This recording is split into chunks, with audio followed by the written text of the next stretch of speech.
All right. Good morning, guys. Welcome to a very rainy Appalachia's homestead. This is this weather that I talk about where this is the point of no return. Sometimes it hits in November, usually by December. We get so much rain in especially certain parts of East Tennessee, Western North Carolina. It's just so wet, you can't even function.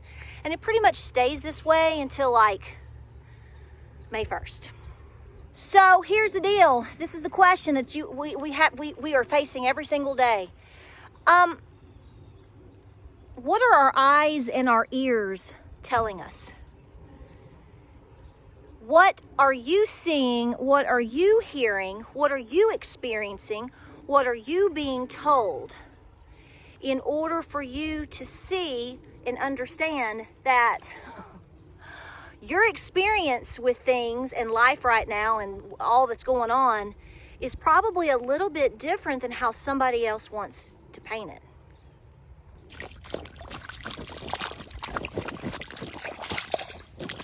So I got an email yesterday, either yesterday or the day before, by a gentleman, and I'm going to be generic because he didn't want to give he gave me all of his information, but he didn't really want to comment on a YouTube video because, well, basically he's trying to protect his job, isn't everybody, right? So basically he goes into talking about liquor sales. This is something we haven't touched upon, to my knowledge. I mean, I tell you I think being prepared and having a prepared pantry, if you will, has a little bit of liquor in it. Not because you're hitting the white lightning every night, but because for medicinal purposes, you can make tinctures, you can make hot toddies. I think that it definitely has a place in a home for various reasons, okay? And so I just want to make sure I stress that because I know a lot of people say, I'll never have liquor in my house. Well, that's fine if you don't, okay? This is not what this is about. Okay, we all know that typically if a liquor store is or a wine store or a winery is in a fairly good, decent location, it's probably faring better. It should be, right, than most other places. Now, this is just what this guy told me.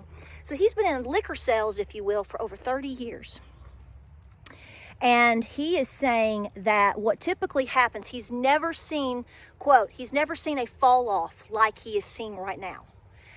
He said that it happened during the time period around 9/11 for about a month. He said, the sales just fell off. Everything fell off, right? We remember that. September into October of 2001. We all remember that. And so I understood that. But then he goes into saying, he said, what typically happens when you have an economic downturn, what happens with your liquors and stuff is people will still keep buying, but they downgrade what they buy. I mean, I guess they're not going for the Jack Daniels and all this other stuff. So they're getting the basics. And he said at this point in time, that's even falling off. Like, it's falling off. He said that, and he told me what state he's in. He said that basically if it wasn't for, there was apparently some new stores. He said if we didn't have new stores with new all this, this and that and the other, that basically it would be horrible. So where my mind went, which I'm sure yours is too, is like, okay, well, when the new store newness wears off, whenever that happens, what's going to happen to them? Because we all know that's just a matter of time. It doesn't take long for a certain area. If you have a new shopping center, and it might be the bee's knees for a couple of years, but then it falls off. It just depends on the scenario, right? We all know that. We've all seen that, okay? So I don't know if we've talked about that, but I found that interesting because I hadn't even considered that. But he makes the point of liquor, it's got to be doggone bad for liquor sales to not just be switching to the generics, but just being killed across the board if it wasn't for a few things. And he was very thorough about that. So again, another moment of what is going on here. So the next thing I'm going to tell you, and you may or may not have seen it, I had not seen it. Apparently it happened either yesterday or the day before. It's happened, but I didn't see anything about it till this morning. We've been a little consumed. So, and James hadn't even seen it either. I sent it to him and he was like, whoa. So I'll link the article down in the description so you can go read it. But to give you the highlight, you know, if you go to, well, particularly this was like Costco. So the company that has all of the, like T-Mobile and wireless, like I don't know if they're necessarily like, they're not are they a kiosk type thing? You know, if you go to Costco, you can get hooked up with getting a new cell phone and doing all this stuff.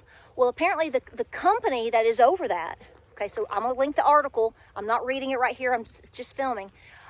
They pretty much overnight just imploded and shut everything down. Just, nope, not doing it overnight. This happened apparently maybe 2 days ago. So again, I don't have the number of how many that necessarily is. That may be in the article and I missed it because I was scouring over it. And then also, I don't know how many employees does this affect total, because it can't just be the people standing in Costco, I would think, selling phones or trying to hook you up with a new mobile service or whatever. So that article is going to be down below. But again, here we are, like we said a couple of days ago, and I know you know this, but here we are, less than 3 weeks before Christmas, guys, and people are losing their jobs. They're getting notices. And the last video, I've got mud on me, I know. The last video that I did talking about this just a couple of days ago, look at the comments. Look at the people talking about, I just got laid off. My husband, his last day will be December 31st. Or this and this and this and this and this is happening. Folks, it is all around us. They may tell you one thing, but you're seeing and hearing and experiencing it on your own from another planet. Now, something else that I want to highlight that we've talked about, and it is really becoming a problem. I have seen several of you talk about this, even from Canada, even into Minnesota, where people are getting really sick. They go to the hospital, they go to the doctor, and they walk away with no prescription to help them because we can't get amoxicillin, we can't get this, we can't get that. I have seen multiple comments about this. I'm also seeing multiple comments and emails and whatnot in regards to, well, generic medication. I was seeing back in the summer, we did a little stockpile video on over-the-counter meds, and even in that video, I'm pretty sure we talked about the fact that I was like, well, I didn't get the generic in this, but in other words, I didn't get the generic Tylenol. I had to get this because this is all they had, and it's more expensive, but I went ahead and got one, so at least I know I have it. I have an updated version or a replacement, a new replacement in my medicine cabinet. So I had to bite the bullet.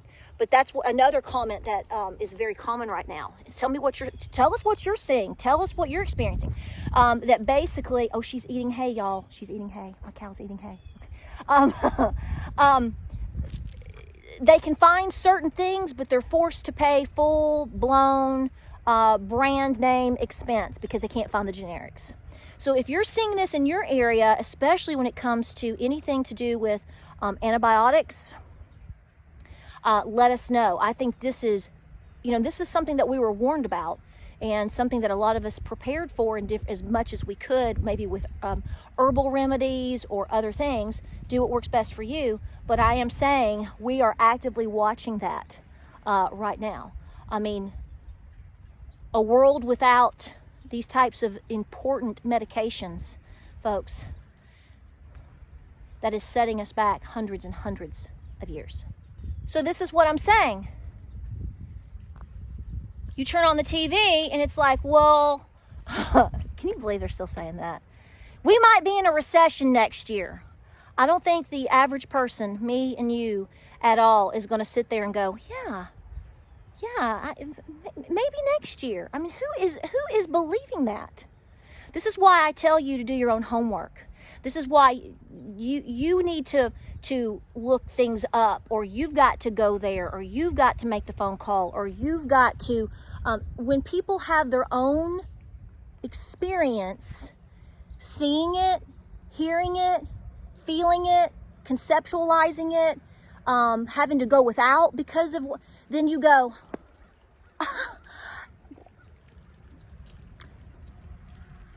don't pee on my boot and tell me it's raining, right? So what are you seeing out there? Listen, guys, I know it's the holiday season. I know we're wanting to make Christmas cookies. Please make your Christmas cookies. I sure do like those Christmas cookies. Make them. But we have to keep talking about these things, and we have to keep it in check, regardless of what's going on, because it keeps us streamlined and focused on, okay, I'm gonna keep trucking along like the little train. Just keep going, just keep going. We appreciate you being here. Please comment down in the comment section on what you're hearing and what you're seeing. What's going on in your area? What experiences are you having? Because that's what matters. Like, subscribe, share. Thank you, thank you, thank you. Make sure you have hit the subscription button, and you're here to stay. We appreciate you. Guys, y'all take care. See you on the next